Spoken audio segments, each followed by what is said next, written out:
जय श्री कृष्णा। राधे राधे। कार्तिक पूर्णिमा की आप सभी को हार्दिक शुभकामनाएं। आज मैं आपको कार्तिक पूर्णिमा की कथा सुनाने जा रही हूँ। एक पौराणिक कथा के अनुसार तारकासुर नामक एक राक्षस था। उसके 3 पुत्र थे, तारकक्ष, कमलाक्ष और विद्युन्माली। तारकासुर बहुत ही बलवान था। भगवान शिव के बड़े पुत्र कार्तिकेय ने तारकासुर का वध कर दिया था, तो उसके पुत्रों को बहुत दुख हुआ। उन्होंने देवताओं से बदला लेने के लिए घोर तपस्या की और ब्रह्मा जी को प्रसन्न कर लिया।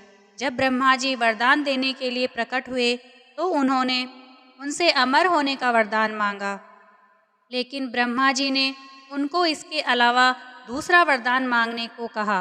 तब उन तीनों ने ब्रह्मा जी से कहा कि आप हमारे लिए 3 नगरों का निर्माण करवा दीजिए। हम इन 3 नगरों में बैठ करके सारी पृथ्वी पर आकाश मार्ग से घूमते रहेंगे।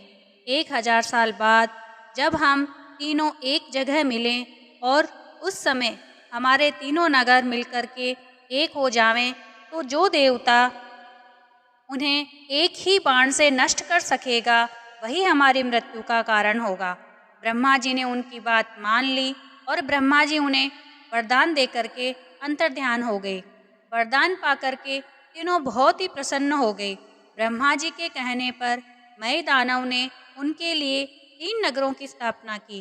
तारकक्ष के लिए सोने का, कमलाक्ष के लिए चांदी का और विद्युन्माली के लिए लोहे का नगर बनवाया। तीनों ने मिलकर तीनों लोकों पर अपना अधिकार जमा लिया। तीनों के आतंक से सभी देवतागण भयभीत हो गए और भगवान शिव की शरण में गए।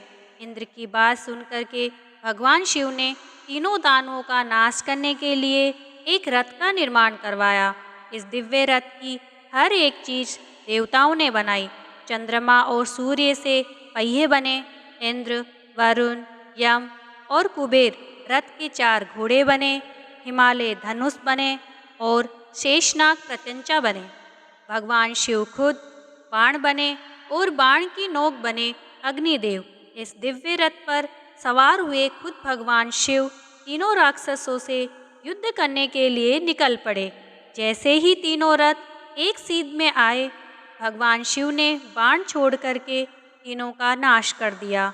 इसी वध के बाद से भगवान शिव को त्रिपुरारी कहा जाने लगा।